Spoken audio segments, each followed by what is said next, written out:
There we go. There we go. Hello, ladies and gentlemen, and welcome back to the Gimmick. This is the first. Wait, we did an episode in March, right?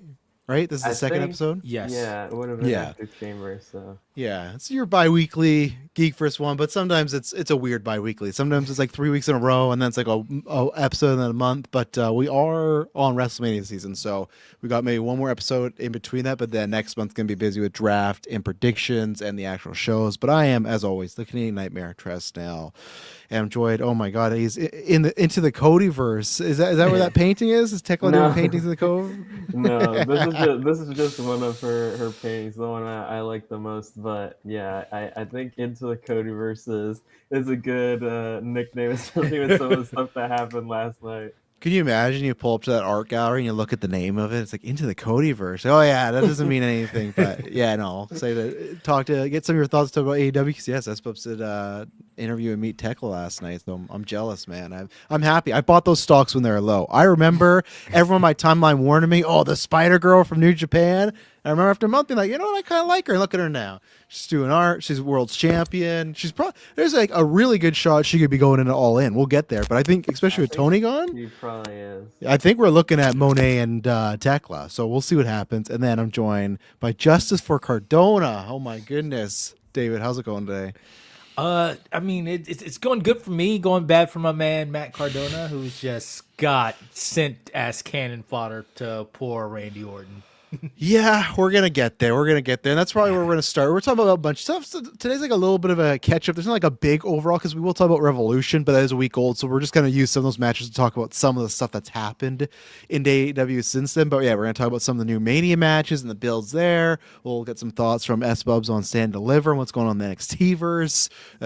No Cody verse there, but the NXT verse. And just a bunch of random. I'm sure, as always, Jericho will come up at some point. Even though I think Jericho didn't come up. Actually, he did come up last episode because I won the draft. So yeah, I will look. What is the things we talk about in every episode that come up is we mention Jericho at least once. Yep. And at some point we'll talk about like Edge versus Randy Orton. Yeah, I think that's my fault. Yeah, that always happens. But yeah, so for the next, let's see, if there's one between, I don't know, but I know for sure there's going to be an episode either Saturday the 4th or April 4th or April 5th because we're going to do our WrestleMania predictions and then the draft because it's a week before. Oh, well, maybe not actually. We'll see, I guess. Oh, no. All right. That's why. Because the 10th to the 12th, I'll be in Vancouver with Dylan for Dynasty. So I won't be there. So we're going to have to do our draft that weekend. And then, yeah, we'll, of course, cover both nights of WrestleMania. So we at least got those. And then in April, probably I'd say near the back half of April is when we'll do our next GM mode stream as well. You can check.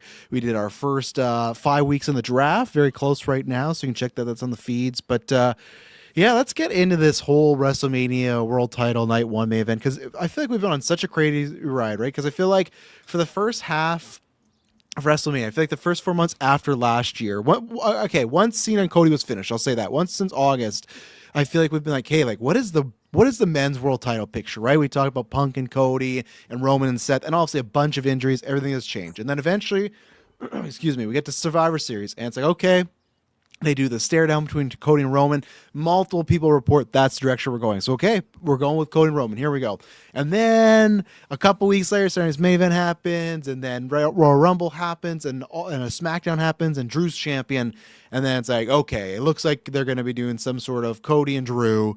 All right. And then it's like transforming into Jacob, Cody, and Drew, and then Jacob, Cody, Drew, Randy. Because the last podcast we did, Randy Orton won the chamber, and they announced Cody versus Drew. And I think everybody, the whole internet was like, oh, yeah, what's going to happen is, some shenanigans, and that way. And then a couple days before, I think it was like Meltzer and Self-Made. Multiple people were like, it's just a singles. And then, Cody just beats Drew. The reports were like pretty much like, it wasn't even reports where they're like, oh, these could be like the WrestleMania direction. That's like Cody's beating Drew on Friday. And it's crazy. Yeah. And obviously that's where we've heard from multiple people that the cards just changed a lot. And obviously it's not even just because the tickets are great. If it's just because, man, people have been like Seth obviously was the start of that, but people have been getting injured left, right, and center. Stuff's happening. So now here we are after, I just feel like we've done so many podcasts where it's like, okay, we finally know what Cody's doing at Mania. And then it's like, oh, no, it's not. It's the same thing. Last time we talked, 4-way. And that's not what's happening. We're getting a single singles. Cody versus Randy. Obviously, last week Randy turned on Cody, got blood on himself, did the concerto with the steel steps, and much to David's chagrin in his name, Cardona. Again, writing was on the wall here. We knew week 2 he was already like jobbing to Trick and stuff, but still, that's fine. Maybe you could recover. But he's tagging with Apollo on main event now. He's getting that Backlash WWE title match against Randy. Where is Backlash? Where is that even? It's in Tampa. That's okay. To Orlando. He can be at the Disney parks promoting his. He could, yeah. It's either that or if they're ever in Long Island, that's why. Oh, Cardona, you're up. But so Randy Orton has full on turned heel. But obviously that's sorry if you hear loud car. Usually I'll mute it, but I'm doing the patio pod.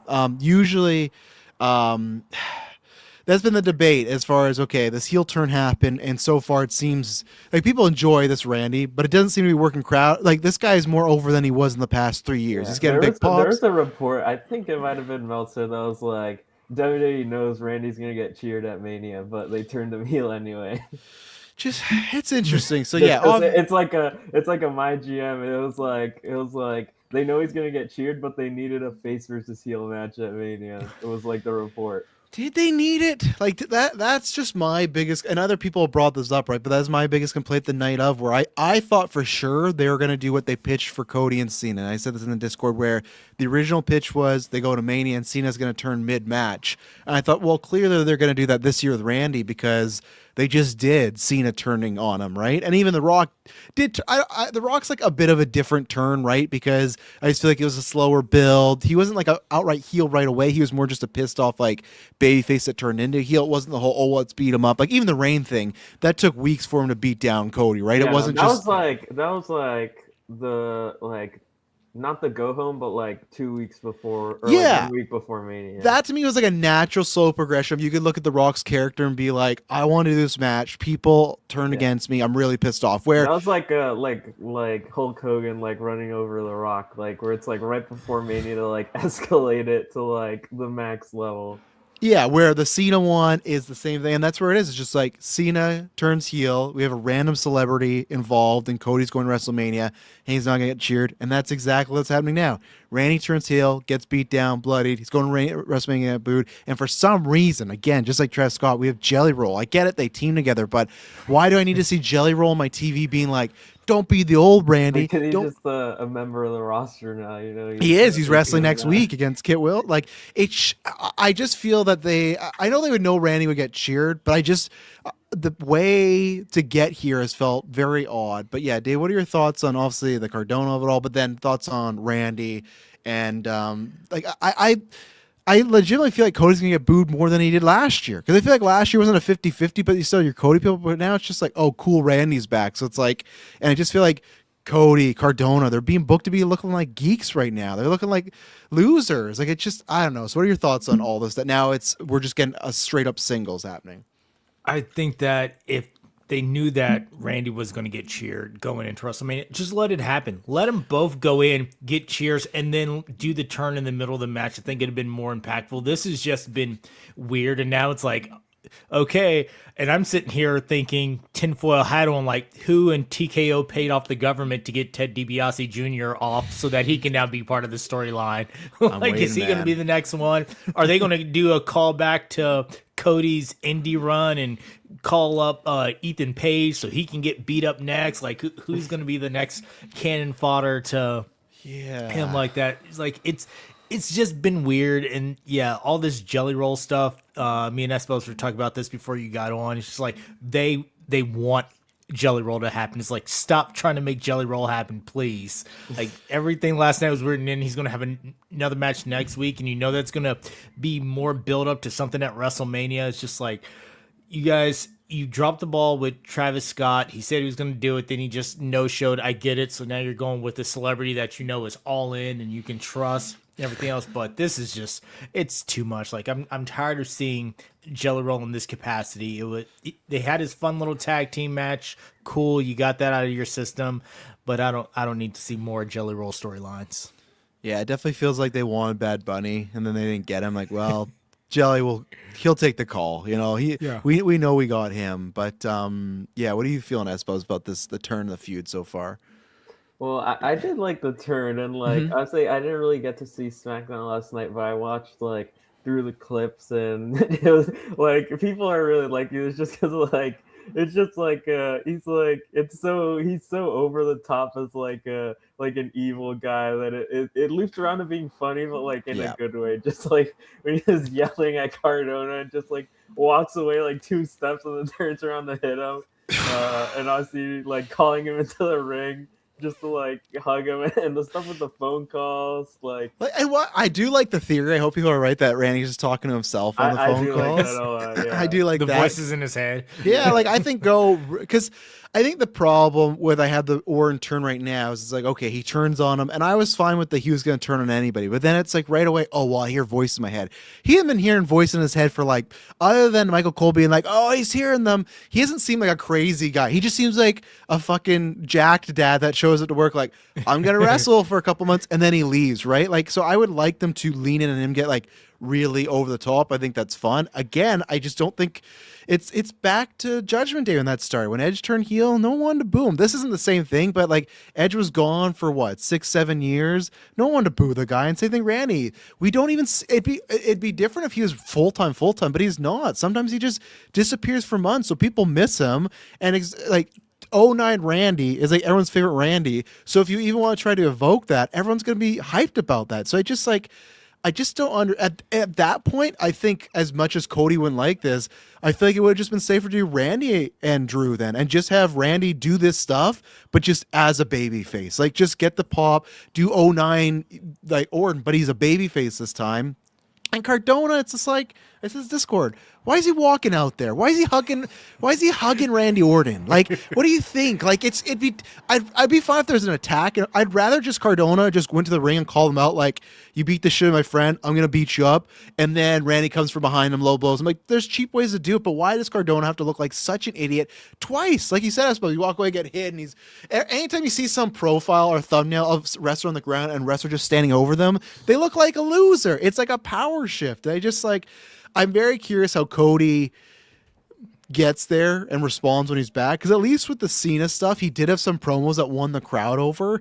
I just don't know if he can do that this time. Cody's great on the stick. So if anyone can, it's him. But I don't know. It's just like with Cena, that was something different. Because it's like, oh, you're going against your fans. First America. But Randy, it's like, he's a piece of shit and he's okay to be a piece of shit. Like, I just don't know what the angle is. There's not really much you can say to Randy that No. it's like he wouldn't like, because even like in the promo on Raw, like the 480p, it was like people are telling me like what I am, and he's like, I am a killer. That was like the thing. Like, there's not really anything you can say that's not like for him would be like a positive. And the whole thing Cody was doing for a while was like this isn't the guy I know. You know, for Cena, right? Like my hero, like the guy, like I know the real John Cena's in there. This is like somewhat the real Randy Orton, right? So I just feel like they're really setting him up. I still think that the 4-way was the better option overall, and especially because all the stuff you could have done after WrestleMania, unless Cody has some time off that I don't know about, and that's the thing where we're gonna do predictions in a couple weeks. But I just feel like Randy's winning, and then I would say the fact he didn't punt Cardona makes me think he's definitely punting Cody at Mania. Like, they said like the arm breaking spot for Cardona. Right. Like, I feel like if he was losing, he would have like punted Cardona here, and then at Mania he misses the punt and Cody beats him. Yeah, and even then though, like I said, like again, I'm doing fantasy booker. I still wish that even at the Mania match that he punts Orton, and because usually it feels like with night one they like to end on some sort of like kind of like a twist or a big moment. Obviously last year they did the Seth turn, right? And I thought, yeah, that's what you do is Randy can't beat Cody, he punts him, and everyone's kind of shocked because that's the same way as like if Cody's kind of getting stretchered out after a match, people are going to cheer, but then maybe be concerned. Where like the SmackDown beatdown, it was one of those turns where it's like, people love watching this. You know, they just love seeing him get beat up, and they're asking him to RKO him again. It just makes Cody look bad, so I'll be curious what the story is. One more time for Cardona the one more time chance, I'm just like, oh man. And back to the Cardona thing, I didn't understand the hug. Like, what they have no history. Like, this isn't Cardona and Edge where like he was an edge head or anything like that. Like, they have no. Why are you? Nothing about this made sense other than you just wanted to job out Matt. And like, why is Matt Cardona the guy that's gonna like talk Randy Orton off the cliff? You know, like when Randy's like, "Yeah, you're sore." It's just odd. And I get it, right? Because they He's just in the don't. Nightmare Family. Well, yeah, exactly. That's right. That's why he's there close. For like 2 weeks. And even then, it's like. Now I just worry, like if they bring Brandy on TV, I don't know if it's gonna get booed. Like I think the way they've been doing this, like I feel like they're making They would Randy definitely cheer like him, like RKOing her. That's the thing, like, and that's not like, and like I am with people where I wasn't like on the bandwagon to turn Cody heel because he still gets reaction, he still has these merch sales, but I feel like baby versus baby would have been better, and we get the turn, and I really don't know. I don't know what they're gonna do with Randy. I don't know what opponents they're gonna. Like what? Let's say okay, he punts Cody, he wins. Who's the post rest other than Cardona? And even then he would get not cheered. Who's the person that's going to go up? Maybe other than Jacob? Is Jacob like the only one right now? Trick would probably be like a match. Yeah, that probably could work. Alistair, since like Alistair like turned him evil. I mean, technically in story he did. He taught him. He did what Karrion Kross couldn't do. You know, people are saying like this is if Karrion Kross was actually booked well because he talked to the guy and he actually turned evil. He did turn. He talked to Sammy and he just beat Sammy. Yeah, like, this is like if they were actually giving Karrion Kross where the Kross he trying to turn Sammy and AJ and it just didn't work. This guy is just a geek with his work. He just lost them multiple times and yeah. Okay, so Jacob Trick, the block that to me is a scary like. That's you do that on a SmackDown. Or a Saturday Night's Main Event even like that. Like that could be fun, but it also has the potential of being like a Styles clash. So yeah, you know what? Okay, you got Trick and Jacob. Trick, you turn them. That's 2 months. Then Cody gets back, right? Yeah. Some rematches, and I just hope it's not that. I hope it's not Cardona, just like I said. That's a Saturday Night's Main Event maybe, and at least I would like them to do Cardona and give him some wins because man, when I saw him on Main Event with Apollo, like if you're like, I know people joke about on Main Event. No. He's winning on Main Event. Like at least with R-Truth, if you team with him, you're at least winning some tag titles. You know, Miz, Damian Priest. You team with Apollo, you're in like that's worse than Guantanamo. Like Main Event is as bad as Paul Contreras. Like no one watches I don't even know why they still film Main Event. Like where does it even air nowadays? Just on YouTube now. Yeah. Who like what? I gotta look up what the last numbers for the fucking YouTube Main Event was. You know, but yeah, I just hope it's not the same story as Randy holds it to SummerSlam, Cody wins, and. Again, I'm saying Trash told you they've booked Cody to get booed. They've put him in the situation like look at the way they booked him with Jacob when I was worried, and that worked out really well as far as it. They did the brawl and it all worked out. Okay, so Main Event's getting 267K. So I guess not. It's only 22 minutes too.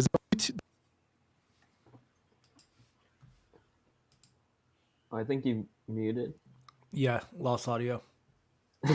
The mic was like glitching out a little bit and then the sound stopped coming, but I was also searching on the YouTube channel to see what numbers Main Event was getting. I see they posted some of the. I have to scroll past all the SmackDown stuff. 267K it is, and so it was Matt Cardona and Paul beat Fraxium. I didn't even really beat Fraxium. Oh my god! And then Grayson Waller. Paul Cruz is like the Undertaker of Main Event. I don't think he's like ever. I don't think he's lost in like 6 years. Like people post the match graphics and it's like Apollo Crews is in like every match. I don't think he hasn't lost in like years.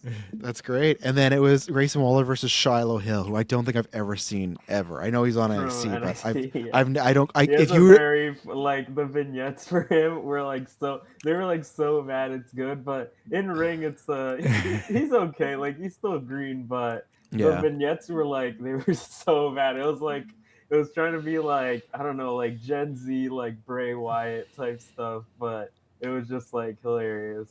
Oh no, these motherfuckers breaking kayfabe. As I see this, apparently there's a pic of CM Punk going around at Disneyland yesterday, and apparently the rumors was he was there with Seth and Becky. My God, worst kayfabe ever, you two. Worst kayfabe ever, you motherfuckers. For like a week, you guys hate each other, and it's like, oh, it's fine. But yeah, I don't know. I'm very curious what they do with Cody now. It does feel like, unless they want that, if if their plan is, hey, we want you to get the John Cena Roman Reigns reaction where it's 50 because it's always hot, right? That means the crowd's hot. Then I would applaud them. If I were to sit down Triple H and you know what actually we want, even though I don't know if I'd believe him, but he's like, we actually want this reaction for Cody. I go, well, this is the way to do it because I feel like they're not gonna be happy he's main eventing again, and just a singles feud. The 4-way you kind of could have hit it, and I still wish that was the way. I think that could have been a more fun match, but we're doing that, and then I guess we're doing Drew and Jacob, and I imagine Jacob's going to kill him because Drew has to go film, Highlander, right? So yeah. I saw the SmackDown clips of them like falling off the arena or whatever they're doing. So yeah, they like at the start of the Drew. S Bubs, your mic's acting up now. You got the crimple that you had going on during GM mode, and now you're muted. I'm not sure where he was going with it, but they should do some sort of falls count anywhere, big brawl and stuff. We can hear you now. Yeah, we'll tell you if it comes back, but they should do. Yeah, they were all over all over SmackDown. Just every time you look, they were fighting in the arena. I was like that. That was actually one of the fun part of the clips in the rewatch that I got to do of it was just watching them fight through the arena. Mm-hmm. So we're definitely going to some big match to write Drew off after this. Yeah. And then, that probably makes sense. Jacob wins, and then they do Randy, which they haven't yet revealed Drew was the attacker, right? Yet? That hasn't happened? No. They just should do this. They should just have Drew be like, and by the way, I attacked. That's it. Like, just get it done with, maybe they never will. But yeah, that makes sense. You get Randy and Jacob, and at least Jacob will get cheered. So there's some potential. I think it's great to see Randy doing this stuff. I don't have a problem on his side of it. It's just a weird way of them trying to make you believe this guy's a bad guy and just be like, okay, obviously he is in the kayfabe. Yes, he is an actual bad guy. He's hurting people, but I mean, like the way that they think people would boo this guy, or maybe I guess they didn't. I just don't know. Then if they know he's gonna get cheered and they turn him heel, then what's the point? Like we said, just have him do stuff. I don't know. It's confusing to me, but it makes no sense. Yeah. We'll see what happens. I hope the match will be good. I know some people are worried about it. I think Cody and Randy could actually do something good. I think they should play into the crowd reactions. I'm not saying Cody should wrestle as a heel, but they should. I just hope they don't wrestle it in like a Cody Rhodes for the pure babyface comeback way, like that type of stuff where the crowd just shits on it. Like, find a way. Like, I think again that Jacob Cody match from main event a couple months ago, that's like a good blueprint of start with like a brawl right away. Like, they should watch this sounds bad, but they should go with like what they did with Young Bucks and FTR this week of second the bell rings, it's just a fight. Not like a tie up, not like a collar and elbow, like Cody's trying to do a small package pin. Like, no, it should be, we're going for it, They both hit the left D stick in WWE 2K26 and just go out there and start Exactly, and that's where they should definitely book Jacob and Drew another night if they do some sort of brawl, because they should put a stip to this. I was gonna say Drew and Jacob, I feel could be like a falls count anywhere, especially with like the angle of them like they like fought in the parking lot and then like threw each other like off the building and stuff like that. I could see that being like that stip at Mania on one of the nights, and I still don't know if like because I could see Randy and Cody still just being like a straight wrestling match, or like Cody can come back and be like, I want you inside Hell in a Cell. True. That would add some juice too, because we didn't talk about that. There was reports that at multiple times, because what was the first one that was supposed to be the Cell? They teased it for Drew versus Cody. Right, Drew versus Cody, which that would have made sense as far as when we were like, I don't know if that match is going to play. At least that would have spiced up a little bit. And then at one point, wasn't it tied to Roman? I can't remember if it was Roman or Punk, one of them. And because like that, there was Roman and Cody was for a long time, and then people thought that was going to be boring, or no one wanted to see them run it back, so then they had to switch it up, and then the injuries happened, so they really had to switch things up. Which is so crazy because like both Roman and Cody matches are good. Like I get people. I feel like that report is definitely like that's just covering like they didn't want to lose to each other. Like I don't think it's like, oh, we thought it was gonna be boring, and that's because I would love to see that in a row. We got Roman for 11 WrestleManias in a row, so hell, I'll watch him versus Cody for 3. And that is like a bit like I know what people. I disagree when people are like Randy when we were talking about Cody versus Drew, right? And then it was like, well, people have seen that before. Sounds like maybe that was never the plan, but Roman versus Cody is interesting because it's like, well, who's who is going to win. I just thought the timing of it this year was a little odd. I understood because of injuries, but if that match ever happens, that is a big, because that was the rumor that both camps kind of feel that one should win over the other, and it's like, well, and I wonder if it'll ever happen, and if it does, that's what the reports are like. There's many times where like it'll seem close, where it's like it's about to happen, but there's still people who think like it's never gonna happen.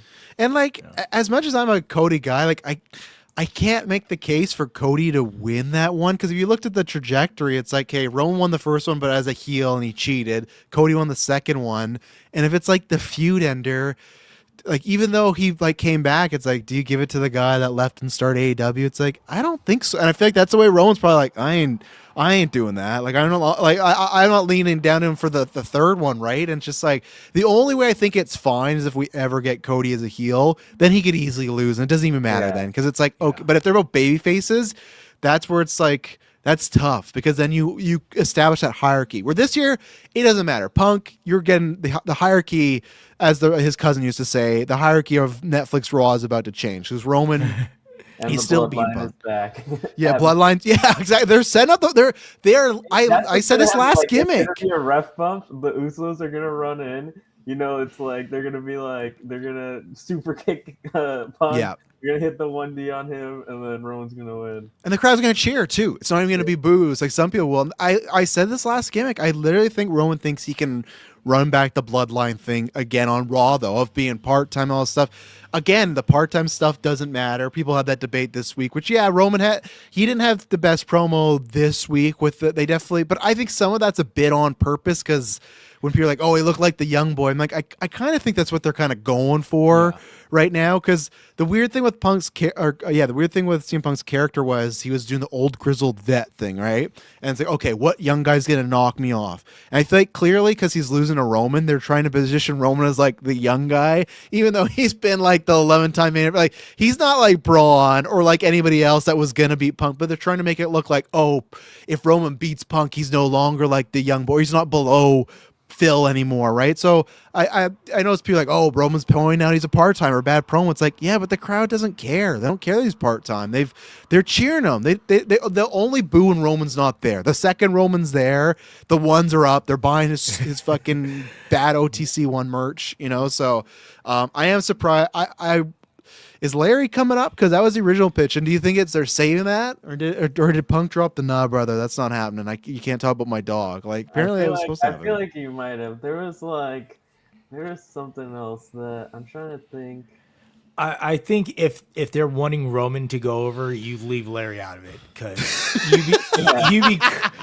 you piss off all the dog lovers, everyone else. Like, you lose a bit of your audience that they're going for if they bring up the "I'll bury you like your dog." Yeah, I can see that. Like if Roman's gonna be like still wants to be a baby face semi after, yeah. Well, see, I think though that's one thing I like about the feud. It's kind of they feel both like tweeners, right? Because as much as people want to joke about Jimmy and Jey Uso, Punk kind of felt like a dick in that promo with them, but he felt like a justified dick. I love when he brought up hey, remember a couple of years ago when Roman was talking shit about Dusty, who's dead? Like, what's going on? So I've loved almost everything with this back and forth. I love that they're both the same characters. Like, I prefer this much more than what they've done with Randy and Cody. The only thing I think I could think is the Larry thing, if they want to say it for the go home show, right? If they both know, hey, if you drop Larry, that's a lot of heat. I do agree with people. The only negative thing about the promo is whatever you want to say about Jericho, he's always been right. It's like that quote, I can't remember who said, but some video game quote where it's like, if you don't delay, something about delaying a bad game, it's just that was Sakurai, I think. Yeah, what does he say? Like a bad game's always bad, but if you delay a bad game, it could become a good game. Whatever it is, Jericho's old quote is the version of that, because I do agree with him. If Roman's saying Punk's weak and old, it doesn't do anything well, because it's like either you lose to him and you lose to the weak and old guy, or you just beat the weak and old guy. That's the only part I agree with people that criticize Roman's promo. Like, you don't got to talk about him being old, and that was weird that Punk got so. I get that's the story. He's an aging vet, but like Punk got so mad about him calling him old, he's starting to throw fists and everything. So that's the only thing. I was like, okay. That didn't play, but I wonder if they save Larry. But and who knows? Maybe Sammy's not doing anything. They get him back on Raw. You run the whole bloodline over again. I don't know. So we're gonna end WrestleMania Who with would be everyone like the eating. who would be like the new Sammy if it's not Sammy, not Danhausen? no, not Danhausen. Roman ain't working with fucking Danhausen. Who is the new Sammy? Who's like a funny character who can be like funny for a while, but eventually like the crowd starts to like this guy and they leave the bloodline. Yeah, it can't be Truth because they did that with Judgment Day. Yeah. Who's a guy that's somewhat funny? And it has to be someone like Sammy that's kind of like floating around the mid card right now. Oh boy, someone that's floating around doing nothing. Like, thank God he has the U.S. title. I worried they could have put Carmelo in that spot. Like, he's not like hilarious, but I feel like they're like, hey, we got a good spot for you, kid. Don't worry. Let me look at the W roster. Let's see here. If it wasn't if they weren't like what they're doing right now, I could have seen like a Grayson Waller or like Austin Theory, babyface Austin Theory. Could have put it in there. Fucking babyface Austin Theory. But as for, like, I just thought of that question, but like I don't know if I could answer it for like. It's hard to make that comparison, like, for Sammy. I know. I'm looking right now. Sam might be one of. Well, if he wasn't doing the Grande stuff, maybe Chad Gable, because he does like he lingers in the comedy stuff, right? So like you could see him for some reason being an over the top baby face. And because the thing is though, like Sammy, what happened with Gunther, you could actually heat up Chad Gable to be a Roman contender. Gable Roman match would be like if Gable was like the full on face there. Yeah, and he's just the wrestling machine again. I think that's my answer. I think obviously you drop everybody else. Maybe Gable, he's stableless. Maybe after he loses, like if he loses his mask, like at Mania, he's like all sad and like bloodline. And maybe it's just they need some backup, and his group leaves him because they're like, oh, why you pretend to be a luchador? Like that's it. So I could see. I'll go with Chad. You put him in that spot, either Chad or that's about it. Don't put Javon in there. That'd be my worry too. Oh, like, God, no. We see you moving around in your entrance. Let's see what happens there. But yeah, Grayson Waller, that's another guy. I fear for him the next couple of years, man. He's dropped off the face of the roster. We just talked about main event, so we got that. Is there anything else WrestleMania wise that's been Brock. Owen Brock, right? Let's talk about that. Great pop. I think that's the way to go. Only if Obo's winning. And don't get me wrong, there's a high chance whatever night it's on, we're doing the post show and Brock Lesnar fucking kills this guy. I'm not saying he'd job him out, but like I will not put any stock in Paul Heyman not getting Paul Levesque in a room being like, I think Oba's not ready for this yet. Like, right? Like, I hope it was a great moment. Oba looked like $1 million. Especially, I love Oba when he has his hair down. I don't know why, but when Oba has his hair down, he just looks like a fucking Mortal Kombat character. Like, he's the best. So I think that has a chance to be a good 5 to 8 minute fun match. It could be similar to a Goldberg Brock from WrestleMania, like 33, I think it was. Yeah, 33. Yeah, so I think it is. But again, it has to go with Oba win. If Oba loses, then I say this wasn't worth it. It'd be better if Oba was in a multi-man, like, IC title or US just to show off some big spots. So I don't think if Brock loses here and then in 6 months from now he loses to Gunther, that's a big deal. Have Brock beat. I was gonna say, I think I could see him losing here and then like on a Backlash or like some other B show, he just like destroys someone to like Rusev get his feet back. Yeah, Rusev, buddy. Actually, fuck. Rusev could be the bloodline guy with the whole Rusev Day thing. He could be. If you want to talk about the Sammy thing, you want to be a comedic character, he could fit right in there. He's not going to get as popular as Sammy, but I agree. I think that would be the route to go. Is like have him beat someone big later on, and then or give him. I'm sorry, Ela, but like Dragunov, you might be the guy they feed him to. You can give him a high intense match, but Brock still gets the win. So yeah. I could see Oba winning this just because I think Brock is invested by the fact that he told Oba, to stand on him and do like he's giving them those little nods to make Oba look better and guiding him in that way. And when Brock's actually invested and actually gives a damn about what he's doing, like they put together some good stuff. And I think that I could see a version of this where Oba ends up taking it. Yeah, and it could be one of those like sleeper matches. 'Cause that's the thing. Whatever you think about Brock, as far as one, the way he's been booked over the years sucks, and his personal life also sucks. I don't think this is needed. I would have full on just taken, even though it would have been a crazy match if they just did Oba and Gunther. Like, and we'll talk about Gunther in a second, but he can work very well. He can sell really well. So it could be that's the way of Brock matches. You never know. Either you get this fun highlight reel or you get a stinker, right? And I think it will be the fun one.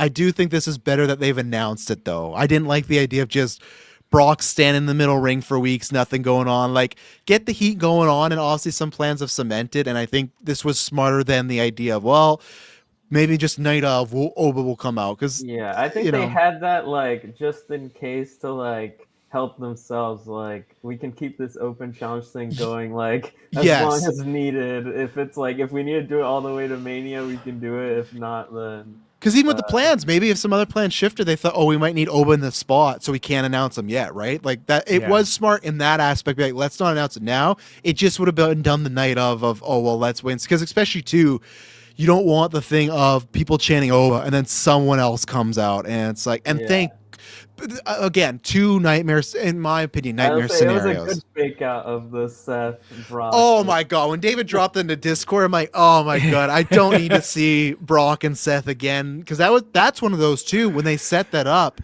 Because I remember the first night after WrestleMania 31, I was there live, and that's when Seth cashed in, right? And they did one of the coolest things ever where Brock goes to attack him, and Brock goes to German suplex Seth, and he backflips out of it. And it was like, this cool dynamic of what if Brock can't fucking do his moves because this guy's so technically savvy, he can get out of it. Yeah. When they had the match, none of that happened. Seth just got suplexed and beat it the whole time. So that was a situation where, this Brock and Seth match could be really good. And it wasn't. It was just to set up The Undertaker coming back, and Seth just got beat up. So that's where I was like, oh man, especially with Seth coming back too. I was like, don't put Seth in the ring with Brock. Like, don't have that happen.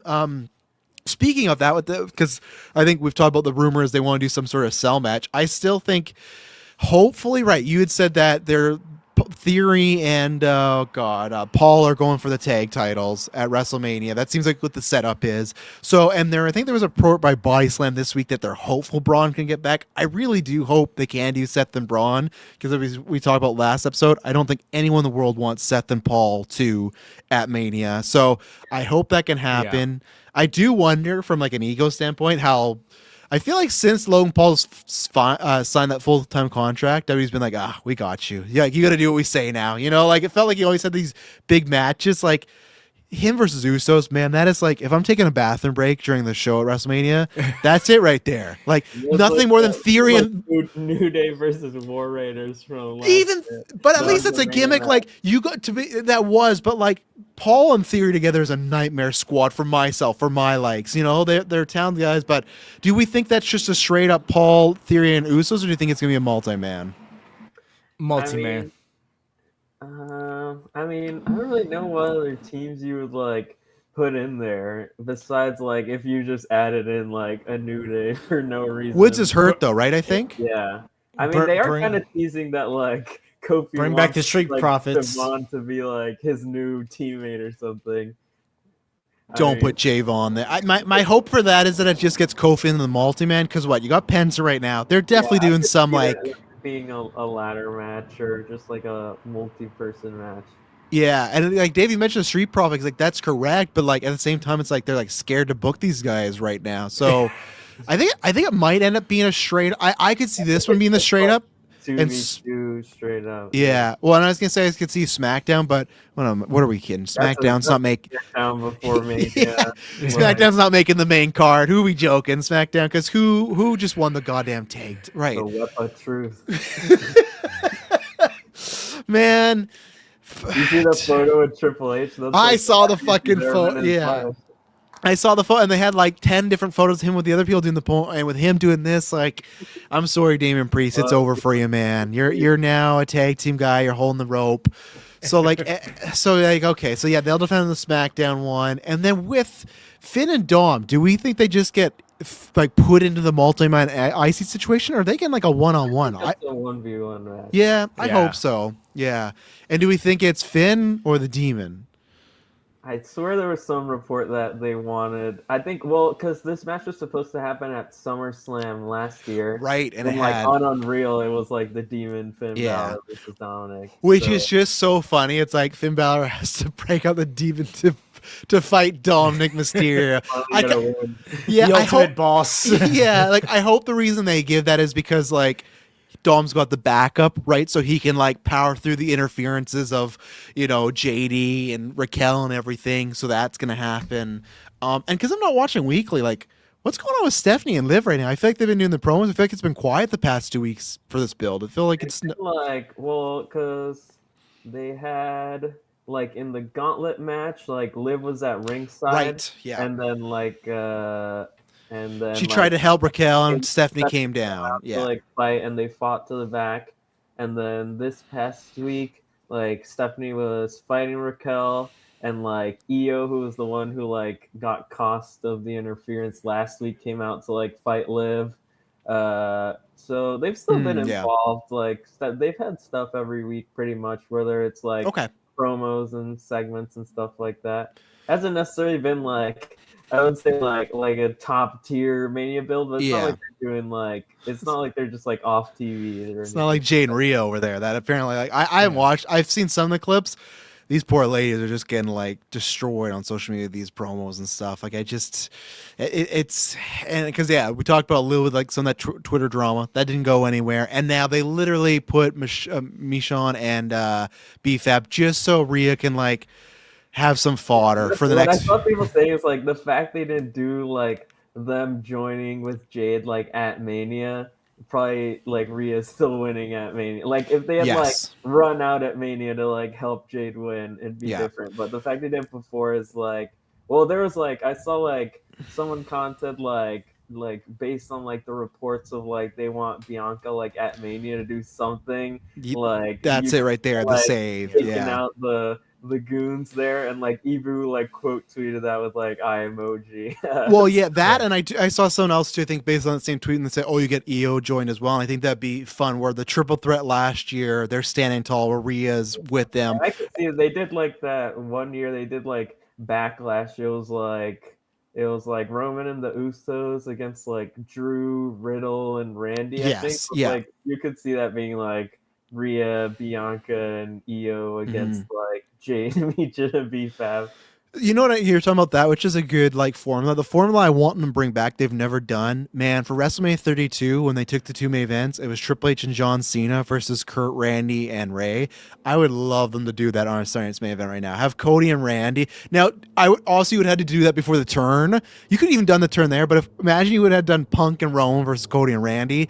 That's a hell of a main event right there. Like I wish they would still do that. I think Punk said in an interview like a few weeks ago about like how he hates the can they coexist like tag match. That's fair. If you could remove one trope from all of wrestling, what would it be? And he was like the can they coexist tag matches. But it's been so long since they've done that. I think you can pull one out. It's not back in the day they used to do that before every major pay-per-view, the can they coexist type deal, or they're gonna go they're rivals, but they're gonna go for the tag team championships, Shawn and John Cena, like stuff like that. So but no, remember they did do it last year with Cena and Paul. Remember they did that on that build up, the can they coexist, because they were feuding before, and then it was I don't know and stuff. So yeah, they haven't done it in a big fashion. So I'm fine on the big scale. They do do it a lot. Like even Rhea and Io at times they did it a little bit, but no, that's fair, and that's a trope that should kind of go away because it is kind of annoying. But okay, so we got Rhea and Jade. Yeah, Rhea's gonna beat BFAB, gonna beat Michonne, and then beat Jade at WrestleMania.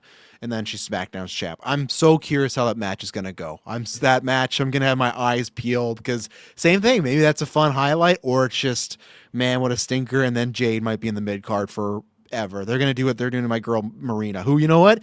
If you fucking put Marina Shafir versus Rhea Ripley, you're getting a much better match than Jade. We'll talk about Marina a little bit later. I got a bone to pick with TK. My God, I never thought I'd be defending Marina Shafir, but this woman delivered a Dave Meltzer 4-star classic this Sunday, and they're having her fucking job twice. But anyways, Gunther gonna get the she's gonna get that 300-day Reign of Terror title run this year.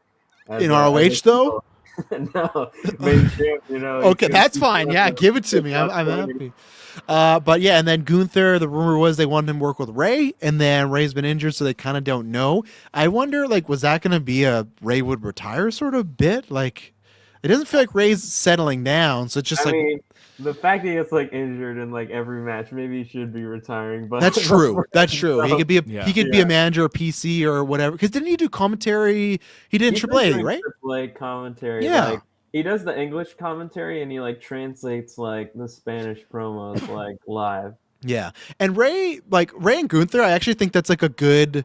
Like, I think it's a good setup. There's a good promo there, a good match. Like, I was when I heard that, because we've been talking like, what the fuck is this guy doing now that he's not versus Gunther? I was like, you know what, Ray and Gunther, I really like that. But if Ray's not good to go, I really don't know. Like, I know you could just, I know people always spam like, oh, give him Dragunov, but like, they're not going to do that at Mania right now. Dragunov's not there, you know? Especially like people want like, oh, like Dom and Ray should be like Ray's retirement match. So I did see people throwing out like, if it was like Ray's career in WWE, but like you do the Dom versus Ray match in AAA or something. Oh, right. Yeah, you could do that. Yeah.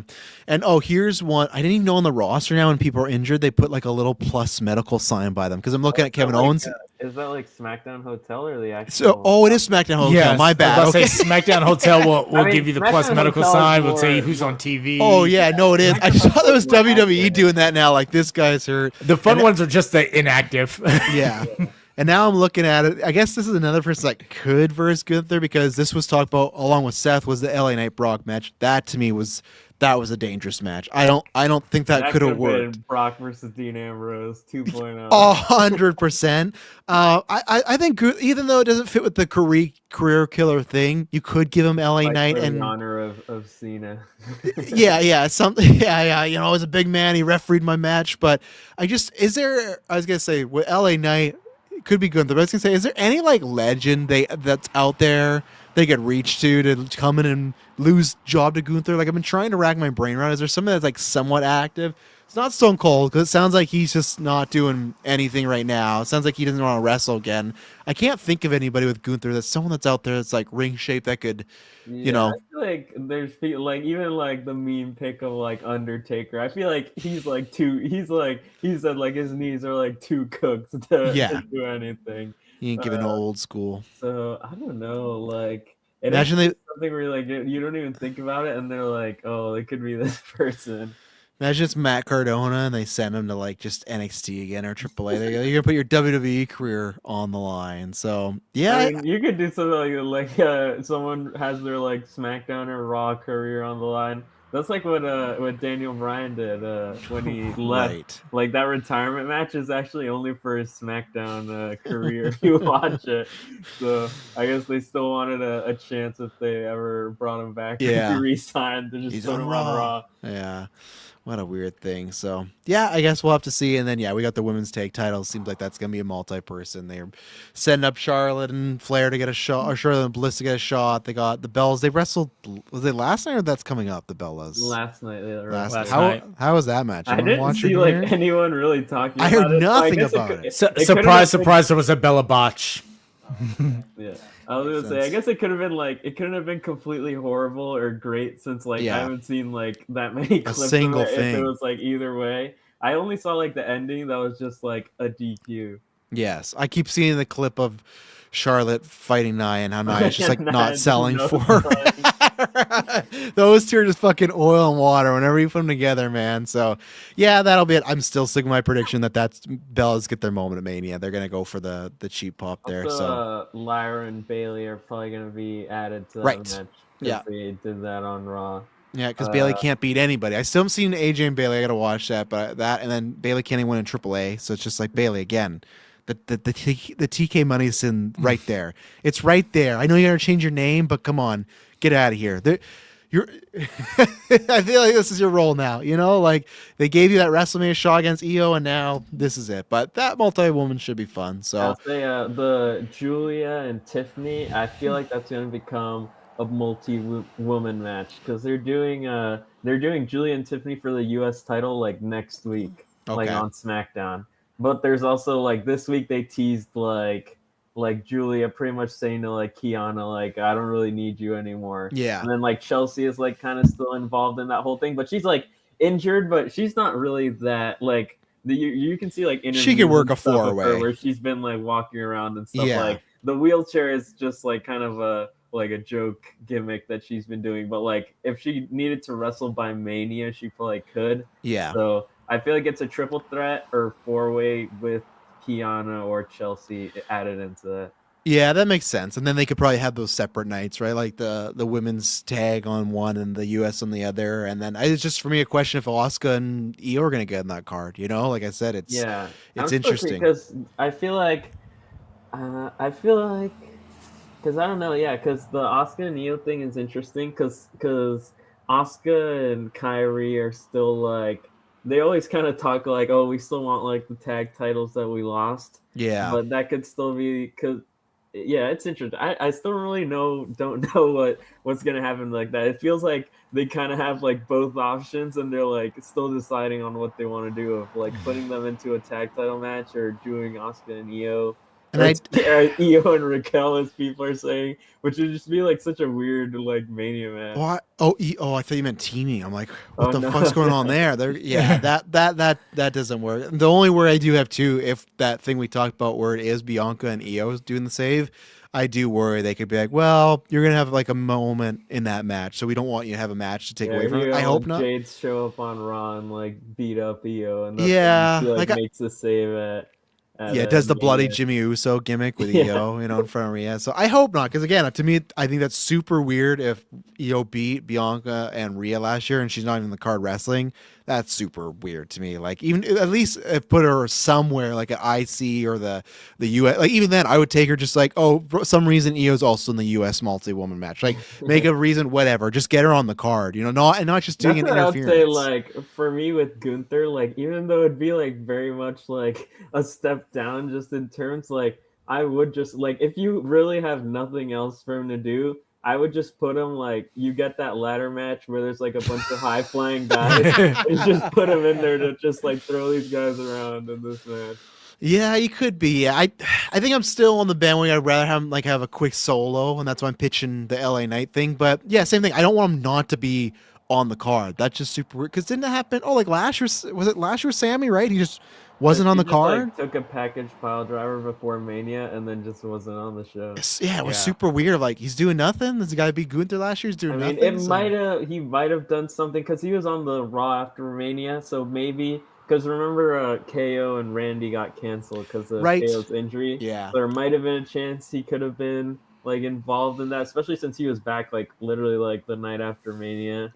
Yeah, man, that's talk about somebody. You fucking give me Gunther and Kevin Owens right now. That'd be something of like imagine. Yeah, I know he's not ready, but like imagine if he's the career killer and you have Kevin Owens coming back from his career almost being killed, and it's like you have that dynamic, and then you could set up him and Randy. Like KO is because I saw people tell he is severely missed on the roster, and that's where it's like that'd be something great. Maybe Gunther does an open challenge. Maybe he's like.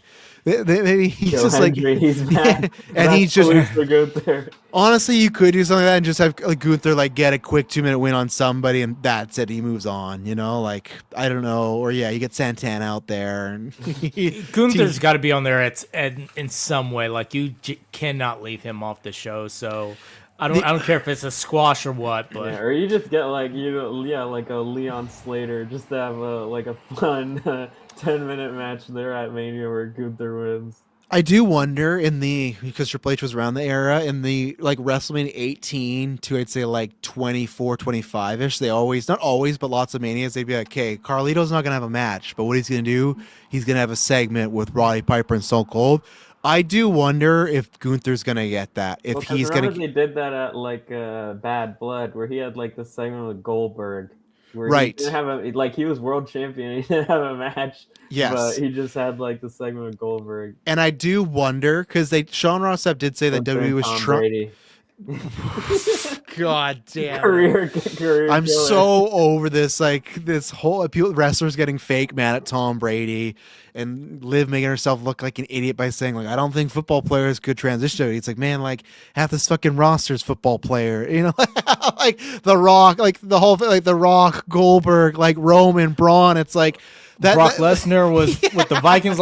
All of your major people did something with football. It's like I get it. I'm a big Liv supporter, but it's like don't let's not go down this road. But like, that's what I honestly feel like if they don't have, because I feel like unless it's Raw, because Gunther's wrestled Cena, he's wrestled AJ, and then it's like he's in multi-man stuff. I wonder. I'm waiting for a pay-per-view where he's on there and it's not a world title or it's not a legend career thing, because I really like him being the career killer. Doesn't mean every pay-per-view that he's on it has to be a career. Like that could, like, Randy Orton was still the legend killer, and he was still wrestling Shelton Benjamin at Backlash. Like he doesn't have to be killing a career every time. So that's why I'd be fine with like an LA Knight or Kevin Owens or somebody, or even if it was like Carmelo or Javon, just like let him go out there for 10 minutes, put on a good match, move along. But I worry they're like, okay, well, he's a career killer.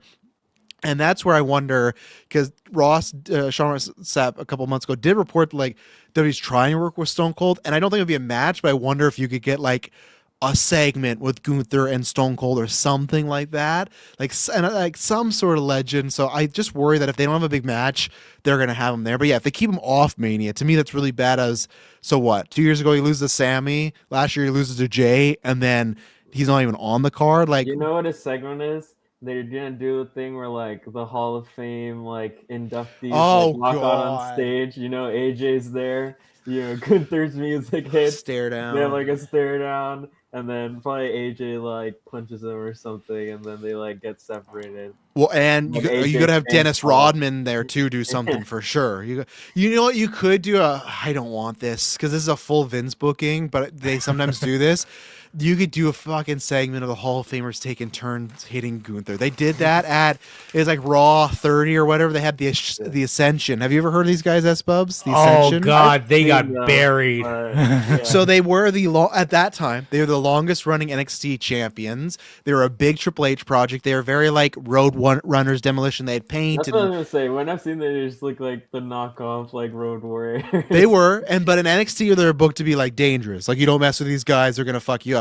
On the main roster, Vince didn't like them, so they were like getting all these promos, and it's like one of the first or two nights they're on Raw is the Raw 30, and they got fed to DX. They got fed to DX, they got fed to the APA. It was all the legends, and they just took turns beating the Ascension, and then after that they were just dead in the water. And they tried to be like, no, this is good for them. Them like teaming with like Stardust. Yes, so the Cosmic Wasteland, that was their team name. I remember because they did a house show here, and one of my very first like trending, or one of my only big trending viral tweets is there was a Cody and a fan legitimately got into it in front row, like Cody was like whatever getting in his face, and the fan like tried to like take a swing at Cody, and then Cody ran up on it, and security pulled that guy out of it. And this is like Vernon, Kelowna, like Canada, BC, like a little town, but this guy was just mad at Stardust for some reason, and Cody was egging him on. And I posted this, and it went everywhere, and I was so mad because I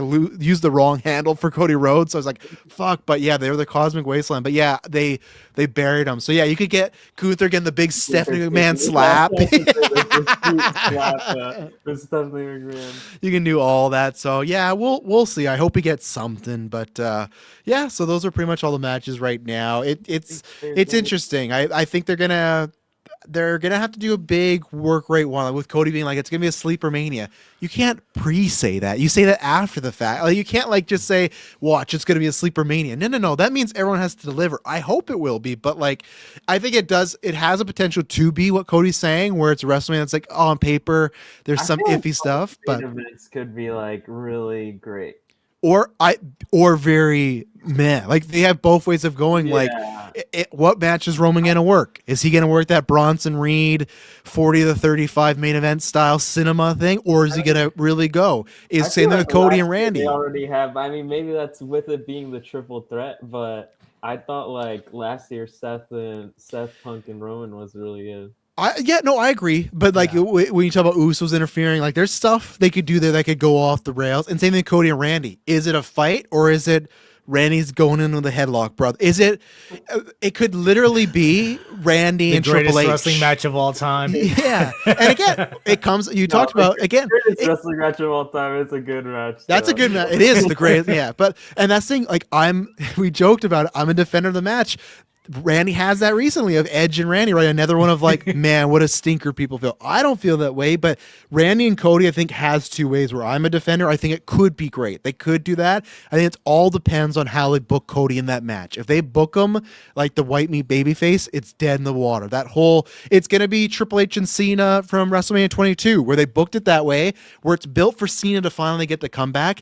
But every time he would do offense, it would boo. And when Triple H would do like a hip toss or a headlock, the crowd would pop and it'd be like, this is not the way it's supposed to go. So like same thing. I think both could be great or both could be, man, what a disappointment. So it's gonna be interesting, so we'll see. We'll be there reviewing it. Is there anything else other than the NXT show? Is there anything else WWE main roster I've missed we haven't touched upon? Becky and AJ. That's right. Like, because we weren't sure, like, I was thinking maybe there was a chance, like, depending who won that gauntlet, like, if it was Asuka or somebody, there could have been a chance that, like, Becky and AJ was, like, a non-title match, but it is looking like it will be for the title at Mania. Yeah. I mean, that's another one that I feel will probably get a stip of some kind. I hope so, yeah. I could see it being, like, I feel like it's going to be, like, something like a submission or, like, I quit match or something like that. Yeah, that could work. And I still stand by Becky's winning, especially after last gimmick. We're like, well, if AJ defends on the road, she's definitely losing. I definitely feel that way. I think she's there for WrestleMania season. Maybe we'll get like one more defense, and then it's Becky time, and then I guess they get to do like my fear is them doing like the best of three like at SummerSlam. Like they just draw this thing out, and I'm just stuck with whatever Becky's doing. Yeah, the cell, So so. We'll see, but I suppose what's going on over there at XC? How is Stand and Deliver? This show I actually didn't get the chance to see any of it. So how was this? Stand and Deliver is like the one that's coming up. Oh shit! What's the one that happened then? What's the one that Vengeance Day? But that Vengeance was, like, Day. a while ago. what was the one that did like? What was the one they just did like recently where there was like a bigger show? I thought this that week with like there was like the steel cage and stuff like that.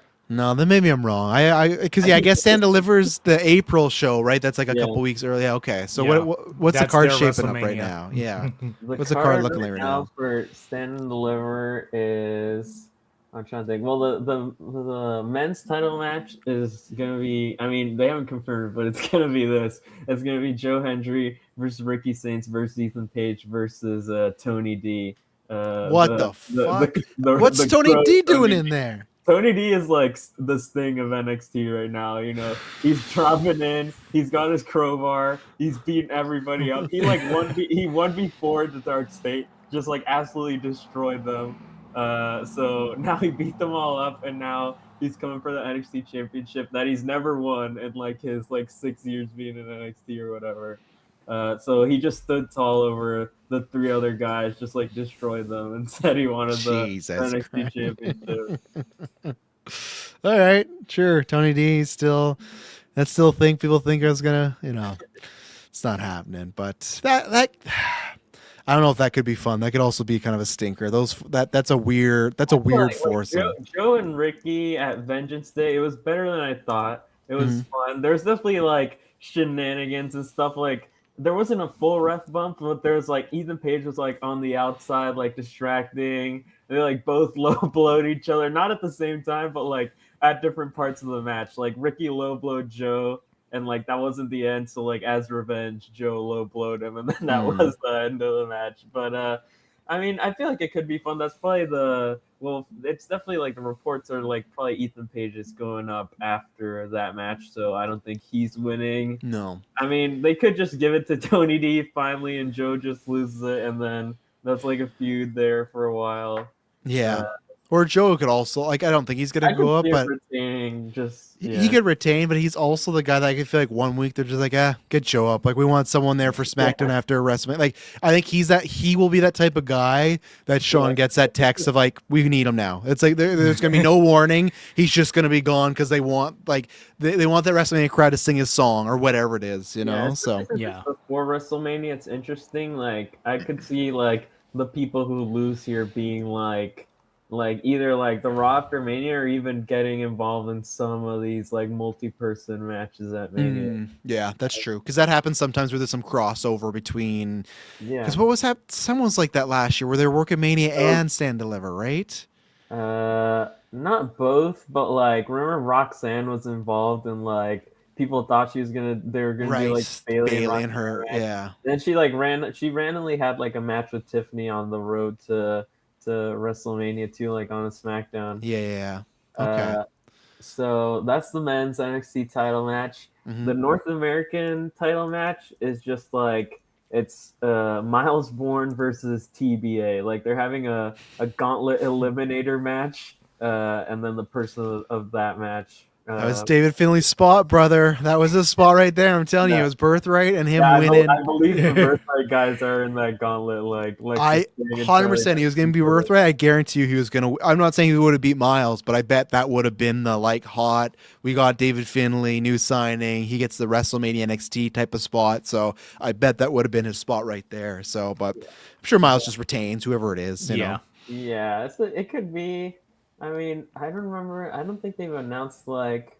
I feel like it could be like Charlie Dempsey, especially since he just joined Right. Birthright, and honestly, they were in the same faction before, and he was like, if he probably beats Charlie Right. Dempsey He there. kind of held it over him. So there's some game tape there they can do for a good promo or vignette. Yeah, I So think they've had matches before, and I remember them being good. I don't think it'll be like a crazy match, but it won't be like a bad match. yeah. The men's tag titles, it's the Vanity Project versus also TVA because they're having a tournament to like winner faces them. And I feel like the team, because Vanity Project are very like they're like extreme work rate team. Like they had like a I haven't seen what Meltzer actually rated it, but they had a legit like AEW type like trios match against the Americans. Right. You told me. It was a great match. Yeah. But they were like that type of team. Like so I could see them. So for this tournament, the interesting thing is like one of the teams was supposed to be Eli Knight and Sean Legacy, who are like two of the recent like NXT signings. But I'll say also those like are the Evolve guys, right? yeah, and they're like very work rate guys, and I thought like they were gonna go all the way, and like that's gonna be your match. But Sean Legacy like got injured, and they replaced him with Elio LaFleur, who's also a recent guy, who's also a very work rate guy, who makes me think this is probably still the plan. So I feel like they're gonna go all the way, and then that's gonna be like your probably like the best match of the night on Sandal ever. I could seeing those guys against the Vanity Project for the tag titles. For the women, for the NXT Women's Championship, I'm thinking it's probably gonna be JC versus Kendall Gray, especially since Kendall vacated the Evolve Championship, and that was already a great match at the start of the year. She's got to lose that. JC's got to come up. Yeah, like, I think that's finally gonna be when she loses it. How much more time can this person cook down there in NXT? Like it's just like it's gonna be if all three of Fatal Influence go up because they're also teasing like the like Fatal Influence like they're like not really liking that like they kind of do everything for JC and stuff. Yeah, like that. I think they're gonna Bullet Club her where it's like you can do the she loses, they like console her and then they beat her up. That's it. And maybe you could do one. I don't even want that. Don't even do a fucking month program. It's like AJ Styles got kicked out. And then what happened? He was gone. Like that's how I do JC. They just kick her out and she leaves. Like I'm not gonna deal because then what happens in NXT is they'll go okay. Well, let's just do JC's gonna turn face. We're gonna have her for one more month, and then what happens at 1 month turns into another and another and another, and they're like, oh, JC's getting hot as a babyface here. We should leave her. It's like just kick her out. Title a third time. Yeah, like just kick her, have her lose, have them kick her out, and have them to rock it out for a little bit, and then just JC go to Raw or SmackDown. Probably like Raw better for a career, but SmackDown because SmackDown's gonna need some heat because Rhea's gonna beat Jade, Michonne, and BFAB. So like have JC as like a contender for Rhea or something like that. The classic fighter bruiser combo from GM mode. I run that all the time. So yeah. So that then for the NXT Women's North American Championship, this was pretty much locked in of Tatum Paxley versus Blake Monroe. I can't wait. That clip of I'll like be there. her pulling her like under the stage had like 30K likes like on Twitter. Like this is the match people have been wanting. I mean, pretty much since like she came to NXT, like people are like, we need to have Tatum, and I think the feud's going to be very entertaining. I think, well, they both I said this like before she won the title like on Discord. I felt this was going to be the match since they were both on interviews saying like this is the match they really really want to have, and I think it's gonna be a great match. Oh yeah, This could be also one of the top matches of the show. If I don't watch the whole show, I'll be there for that, because it's a classic, like that classic setup of pretty blonde Barbie versus the scary goth girl, but also because I like both their work, so it's like, and the character work and ring work. I don't which way does this go? Because I still feel like Blake should get up there, because I also feel like Sean. The winner of this match, the thing they win is getting to stay in NXT for like 6 months minimum. Well, Blake should not stay there, because they're fucking kamikazing her career. I'm sorry, like it's not going well for Blake in NXT. She's like one bad thing after another. I think Blake will actually do well on the main roster. Tatum on the main roster, I'm very curious how it's going to go, because I feel like it's very high ceiling or low bar. Like I just, it's going to be about how that. Very similar to Lyra.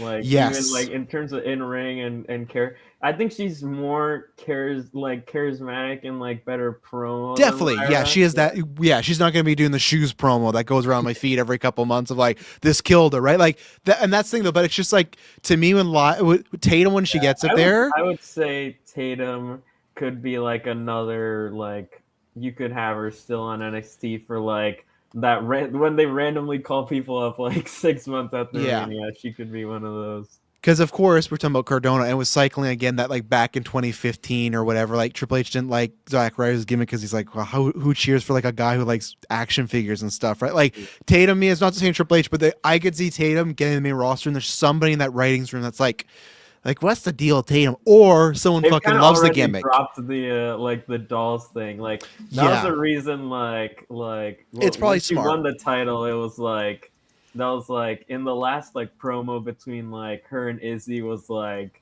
I don't need like the dolls, and like she pretty much said like I don't need love from the dolls, because like the love comes from like the WWE universe. And but then the reverse is, there's somebody on that fucking roommate like Bruce Pitcher, like, hey, we could sell all those dolls. Like Alexa Bliss still walks around. Alexa, Alexa still walks around though. So yeah, that's good. And then are Zari and Soul just gonna do like a grudge feud type of match? Yeah, that'll be good too. I'm looking forward to that one. That should, I hope that could actually be match of the night too. I think if they could like kind of book it the right way, I think that could have a lot of good emotion. So there's some good matches. Zarya beating Soul there. I think so, yeah, and Soul's definitely coming up. Where Zarya, I think, can cook for a little more. So yeah, I could see Zarya probably having like NXT title run, women's title run this year, especially if she beats Soul here. Yeah, that could be a good challenger for Gray. So. Well, there you go. And that's what, 2 more weeks, right? It's the first weekend of April. It's like 4th or 3rd. First Saturday is, so 4th, I think it's 4th. Yeah, it's the 4th. Yeah, so, okay, well, there you go. So, yeah, we'll be talking about that one.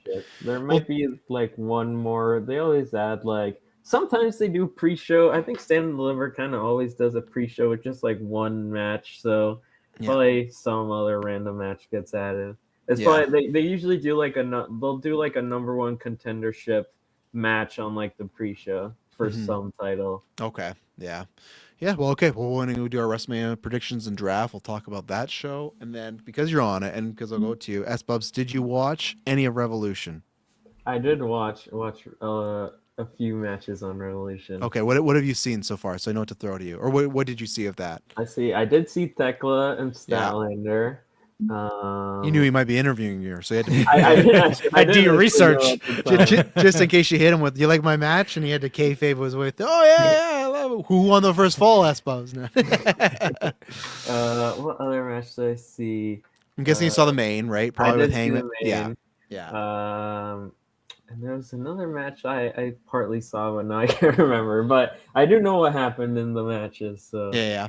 Okay, and then David, what do you think of the show overall? See, long ass show again, but I think it was hailed as like one of the better longer shows. AEW had a really good rating on this Wednesday, even though it was a very mid show, unfortunately. TK, I'm telling you, man, someone needs to sit this guy down and tell him, hey, shows before and after pay-per-views, they got to be great. He does this, and Aspos made a good point where lots of people are injured or hurt, but it's like, that's why stop booking 15 matches so you could just save a couple of them for like even though Bandito and Andrade was amazing, have that on Dynamite and just have them rip. Like that's the problem. Like I've noticed it a lot of times where there'll be a great All In happened. All In was an amazing show, and the first show after, other than Hangman's promo, was a very just like mid type of show. It's like, no, you got to capitalize on that because people might tune in. But yeah, Dave, what do you think about the pay per view? And then we're not gonna break them in depth, but we'll go match by match to talk about some news pieces about AEW or anything like that. So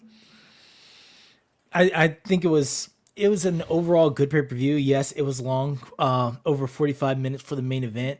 And to your point about people being burnt out, there were 13 matches with over 35 competitors. I think.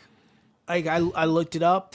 Like you're burning out your roster. So yeah, when you're coming back afterwards, people are just like, yeah, they're tired. They're like, I'm out of this. And so, yeah, but overall it's good. The MJF Hangman match was great. It had its moments. I was a little bit shocked by the ending, but then they tried to walk it back with the whole, well, it's a gentleman's agreement, not like an actual contract stipulation. But man, 45 minutes for that match at times, it felt like that. And then some of the other matches, I just felt like man, I liked Andrade and Bandito, but I felt like it went a little bit too long. I did see Andrade and Bandito. That's the other match I was thinking of. Yeah. You thought that about in the Discord. You said about Swerve and Brody as well, which that one I agreed with you. Like the type of match they were having felt like they could. Because what did they end up doing? They end up having where's the run? It's 14 minutes. 14:50. Yeah, you could have cut it down by like 3 or whatever. But obviously AEW, right? They like to let people go. So same thing with John Moxley and Takeshita. Like again, don't get me started, man. They're good guys, but 23 and a half minutes for this match. Like I'm fine with it if Takeshita wins. I'm completely fine with that match being that long if Takeshita wins. I'm fucking so done. I'm gonna do it right now. I'm so done with Tony Khan and everything with the Death Riders. I'm sick and tired of this. Not even like we talk about per episode. It's not even per episode. They'll switch in the episodes of heel and babyface. They switch in the match, like they come out as heels and then they work babyface or vice versa. Like it. And Death Riders, this fucking thing that like when they like are linked and they do circles, stop doing that shit. You guys look lame. You guys are supposed to like they're supposed to be these badasses that are doing like ring around the rosy. Like what the fuck's going on here? Like I like the Moxley like Marina hit. This is the Mox verse of the. We are in the Mox verse, right? And it sucks because the All In thing worked. So it's like, well, I got that, and it's just all the stuff of Moxley like beating Takeshita and they shake each other's hands and then he runs away like a chicken shit heel, and then on AEW like again he's back to taking cheap shots on Ospreay. And I think the whole Revolution show is great. I think they definitely have been they're trying to get the momentum back. I think it's worked. Whatever you feel, Ronda, with them getting Ospreay, Omega, Ronda, like they're going for like they want the big matches and moments. So I think that was great. I think you cut this by a few matches. This is like a top 5 pay-per-view of all time. But they just he can't help himself. But with the Death Riders, I'm just so sick and tired of this heel and babyface stuff. I'm sick and tired of even that. Just like have Moxley beat Takeshita in the match like with a heel, like just do something to make him that way. Like the story stuff with like him just I don't know, like just defending every week, fine. And the Marina stuff, I don't understand it because I agree that I suppose maybe it was some sort of test. We don't know what's happening with Toni Storm because apparently she's out of all ritual.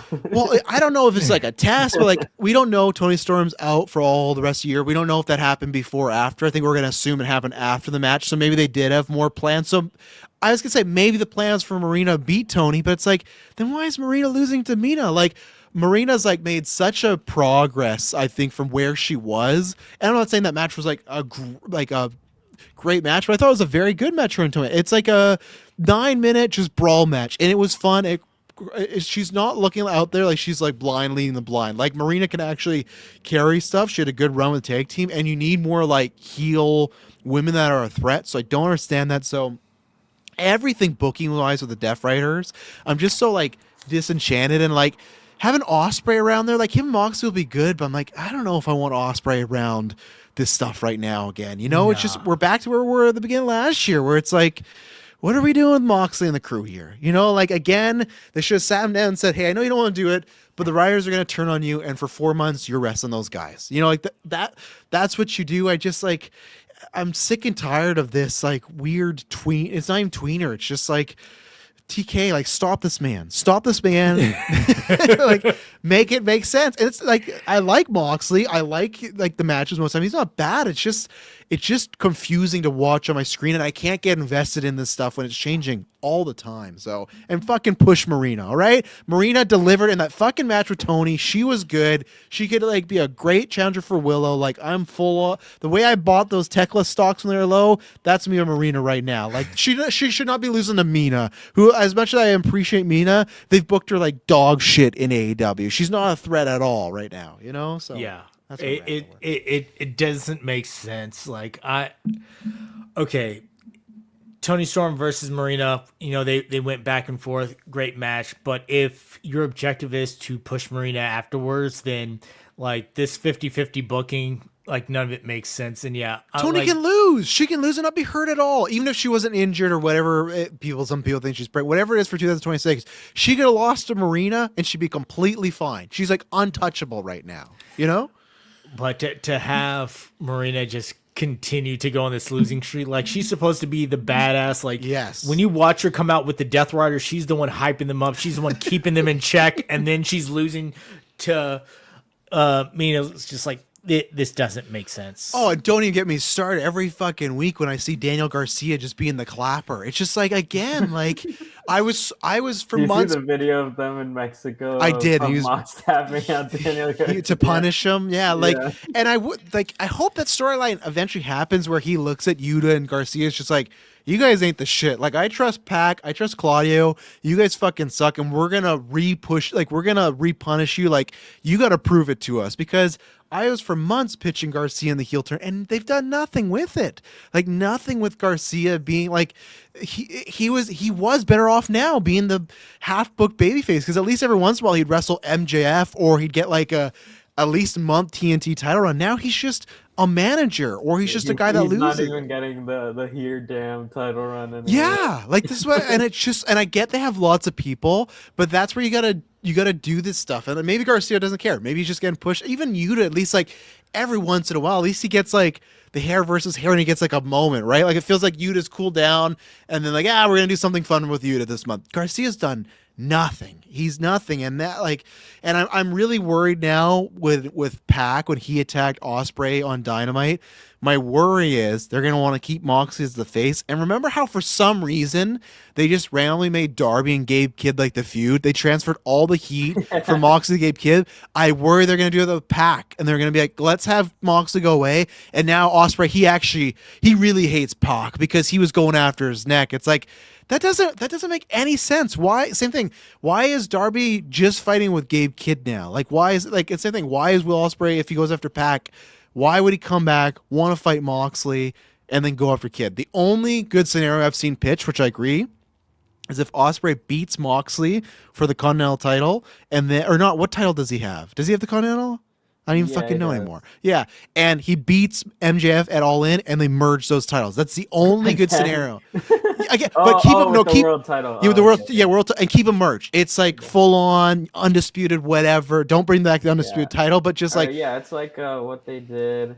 I think it was like the original world heavyweight is like merged with, I think, the hardcore and like the original IC title. There were like a couple belts merging into that one.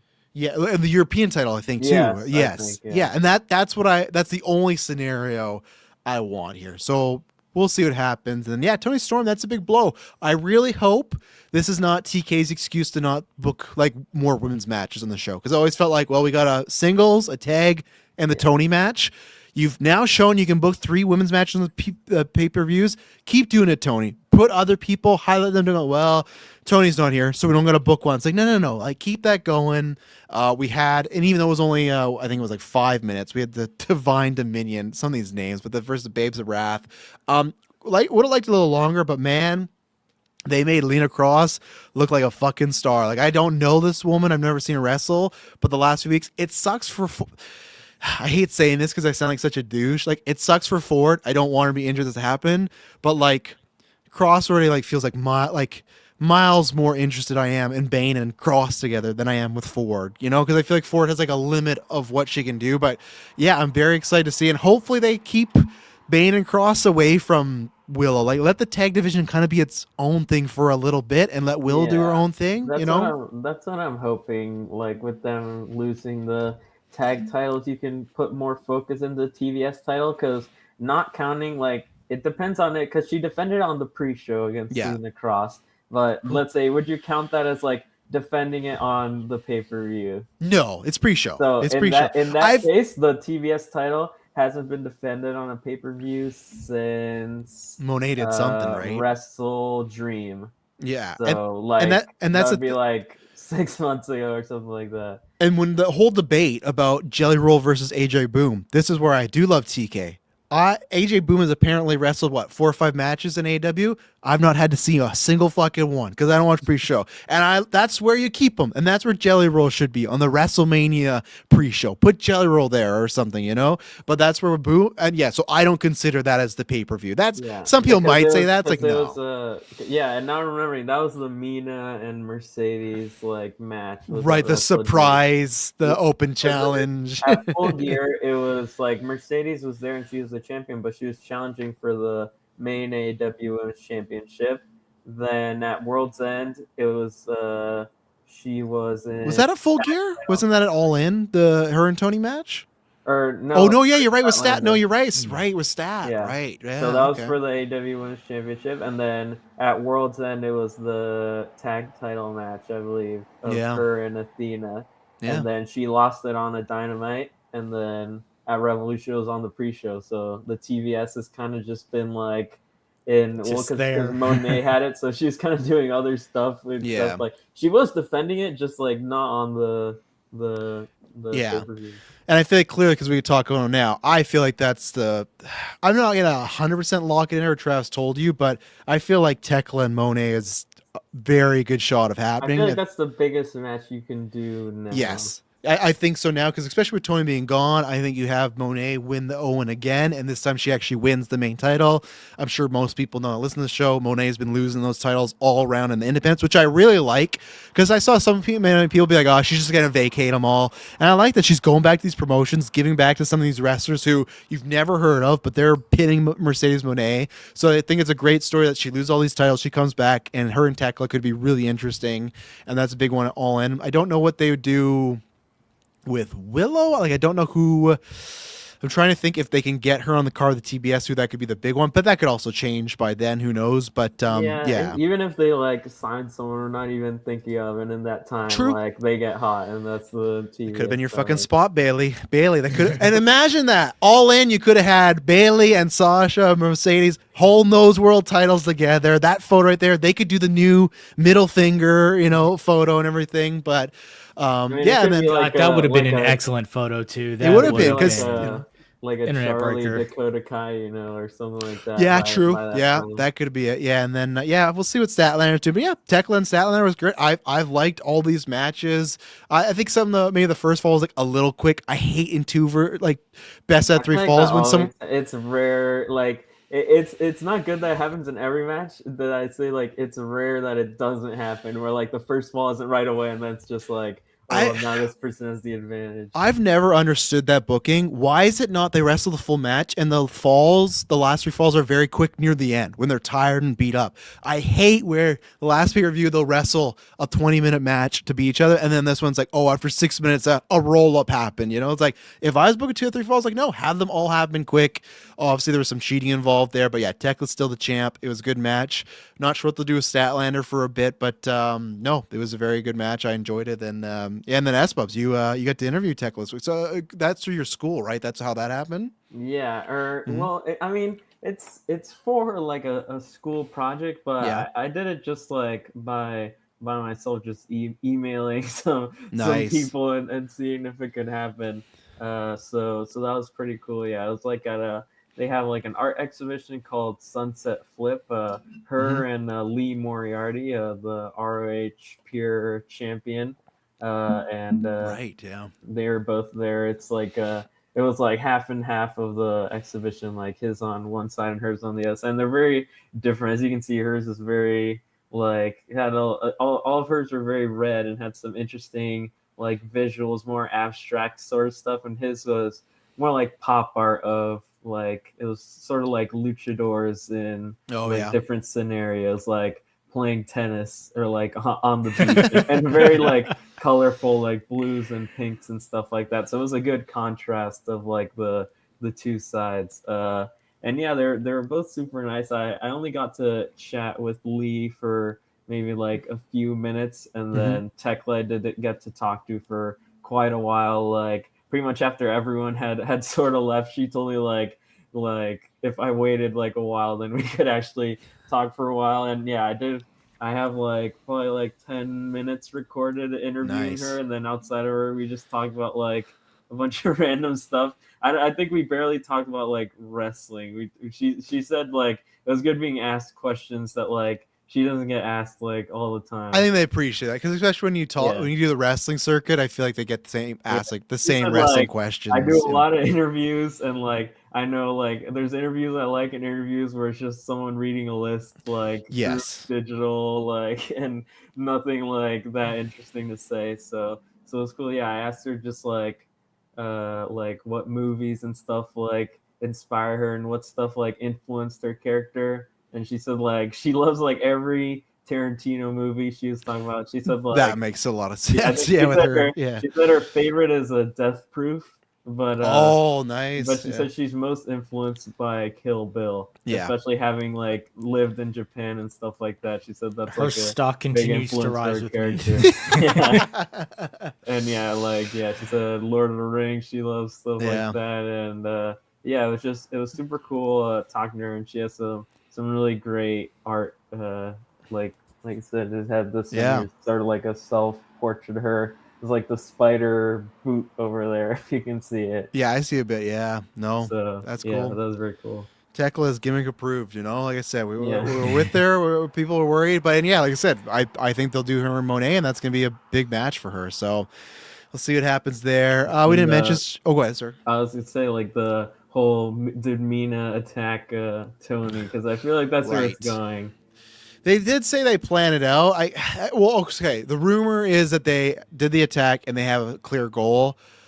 I'm gonna say maybe they do, but it's like depending what this is, like when Toni gets back, like does it matter? Like what if it's Mina and Mina's not even in AEW anymore, right? So it's like if it's something that takes her out for the whole year, either it's believe that they've written it down that like sure. Mina is the one who attacked her. If I can believe that end up happening, then that's a different thing. That's exactly my thought. That I can believe that they have it planned out. That's great, but I can't believe that it's like for sure gonna materialize. So I hope it is the happier option. People speculate that if she's pregnant, because if it's an injury or something like that keeps her, that's something really bad. That's where it's like, man, that sucks. And what a crazy thing just to go from. I see her doing like she was at some convention doing a meet and greet like today. So did she? Okay. Yeah. So so that'll be interesting to see what happens there. And that's a huge piece of the women's division. That's a huge, you could argue she's definitely a top 3 act there. You sometimes could make the argument she's like the number 1 act, you know? So I think there's definitely been times where she's like the number 1 act in AEW, men and women, especially over the past like 2 or 3 years. Yeah, and then like again, everyone, because May was leaving, but everyone like was like that, and her and May in the Hollywood ending should have went on last. They had the steam, the heat, everything. The You Light My Fire match. After God, yeah. Well, speaking of, we had FTR versus Young Bucks in another great, fantastic match. They always got great chemistry. The only complaint I had about this was the blood came way too quick. It was like within 2 minutes, and like Dax and Matt were like, Matt that were.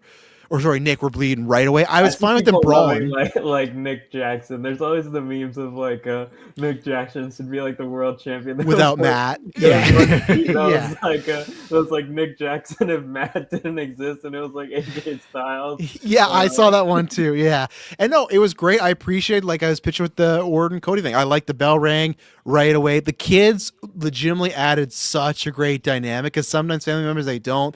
That moment when Matt goes over his son, he's like, "You go in there, you kick their ass." It's like it was great. It felt like old school NWA. I can't remember, David. Felt like a real rivalry.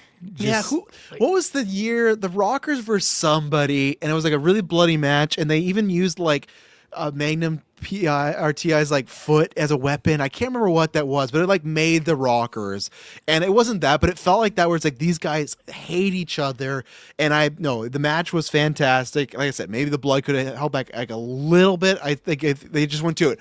Wait, it's like the 2 out of 3 falls thing. It's like in other matches it takes a little bit. This was like they hit Nick on the table once, and he's fucking gushing. It's like, okay, we could have waited, but I get what they're going for. And even then, yeah, they hit like a pile driver on the apron on Matt like within 3 minutes. That's my only critique is they could have waited for some of the bigger stuff a little later, but it was a great match. And I don't know where they're going because I know they're doing FTR and Cope and Christian, which have a terrible shirt. That whole Cope cage and then that's it's awful. It's awful. Wearing that to, I'm not buying that shirt when me and Dylan go there. I do wonder if it's not at Dynasty at some point. I think they're going to do a triple threat tag. I feel like the way they're not like the all in TLC match. I don't let them do TLC. Please don't let them do that. They can't. I can't have Edge and Christian on doing TLC at the age of near 60. Like, please don't. But hey, I've been manifesting it, and I'm so happy. Dynasty, I'm gonna sit there. TK, you just they better fucking win. I don't want no dusty finish. I don't want no heel heat. I want to be sitting there watching Edge and Christian in their 50s.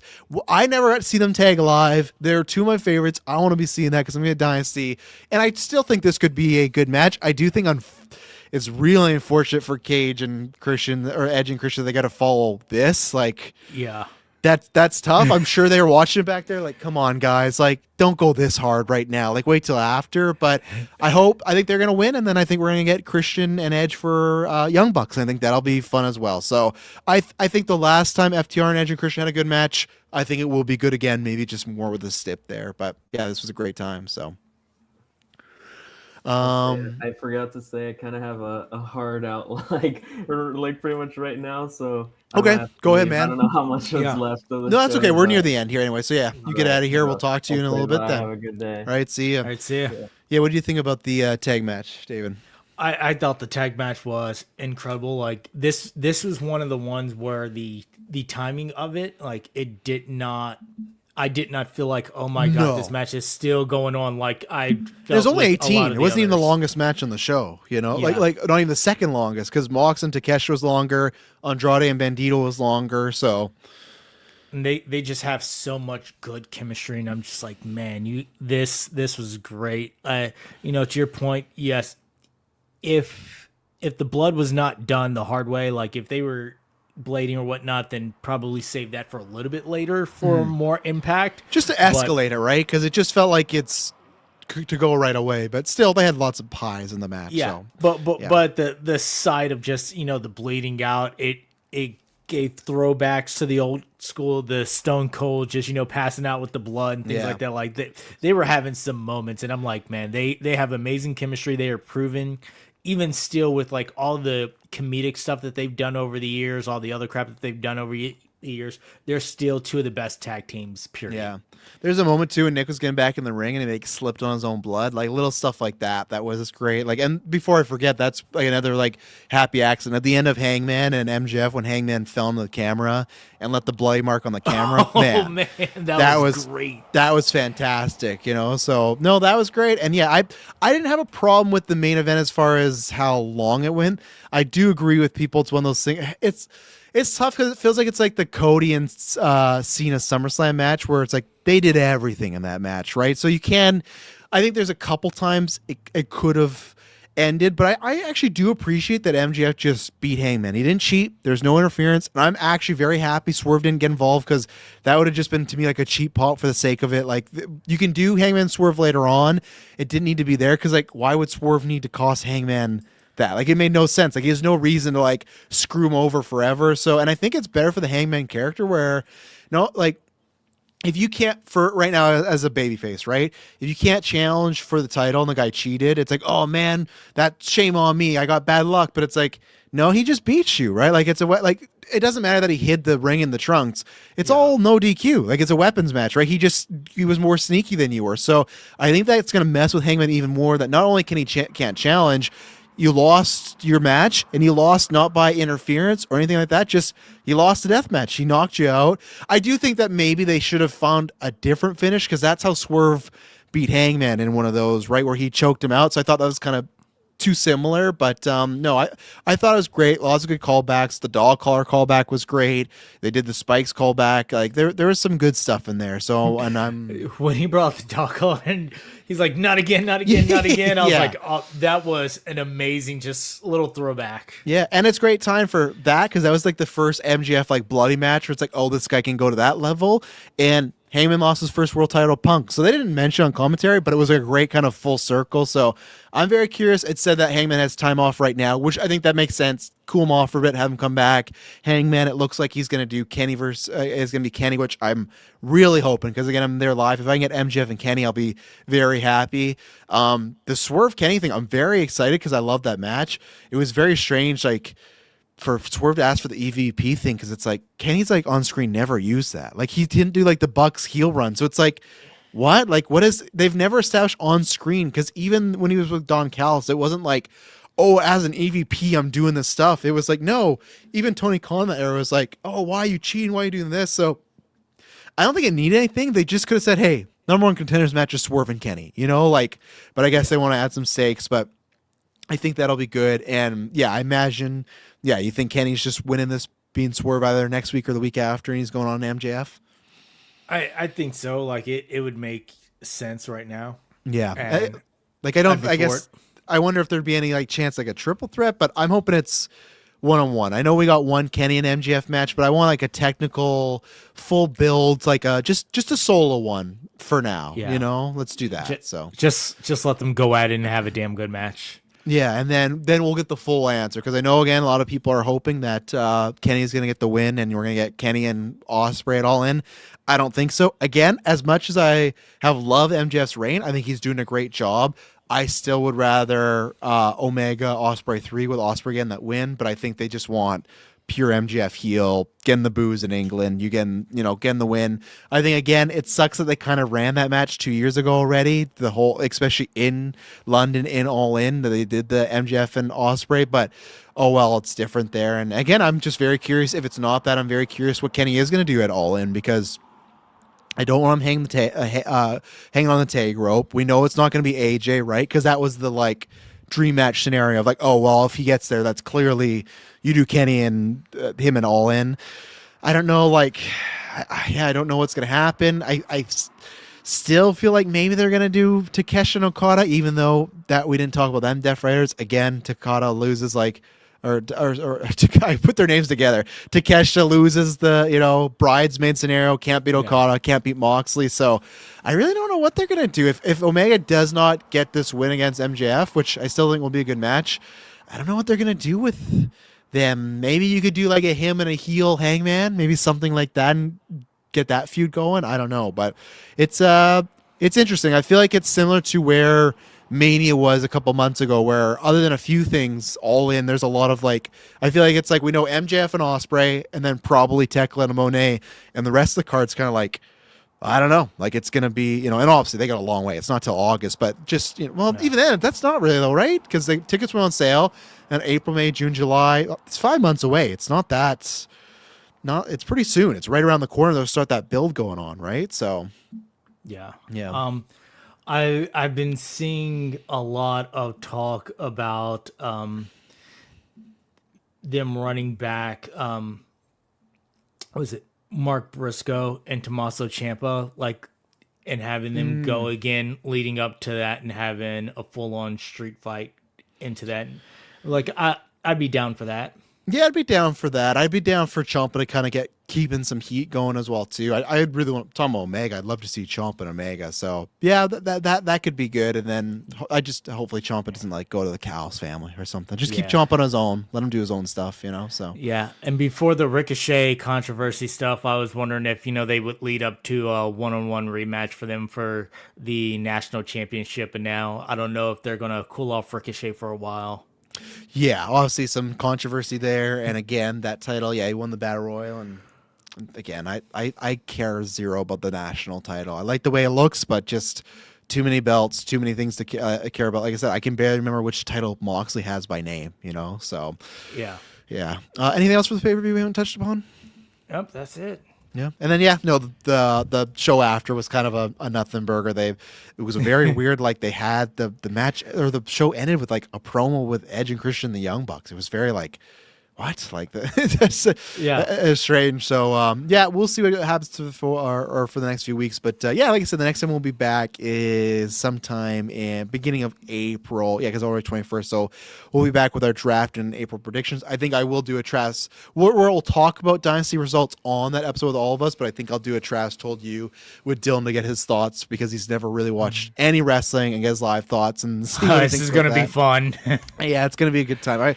I hope it's a good show for a newbie. I hope it's not one of those like, oh, that's what you watch. And I feel like I haven't prepared him for how long it is. Luckily, we're on Pacific time, but I'm not gonna. But I don't think I've prepared him that it's like a 4-hour thing. But again, people, for the most part, unless it's really bad, live wrestling and sports is usually a good time. So look up. 4 hours for the main show. That's not counting pre-show, getting there, and everything else. Like, Luckily, it's going to be a long day. Yeah, we'll see what's on the pre-show. Maybe we'll grab some dinner before that and be there for the main show. I think I'm gonna lock in. Okay, when's that main show start? Because that is and it's on a Sunday one too. Because we're doing that, and then I'm in Vancouver, and then he and I are doing a road trip back to Kelowna because he's visiting his family. So he's gonna be driving for 4 hours the next day. So that's where it's like, I wish it was the Saturday, but that's where it's like, maybe the pre-show. We'll take our time to get there. We won't be rushing because we're all going to be watching 4 hours. And so we'll see. But we'll be back in April with the new draft, with WrestleMania predictions, other AW news, and we'll be reviewing WrestleMania Night 1 and Night 2. And then GM Mode will be happening at some point, probably near, like I said, more the back half of April, because we're going to be busy with all that WrestleMania stuff. So until then, it will not be boring, and we'll catch you then. All right.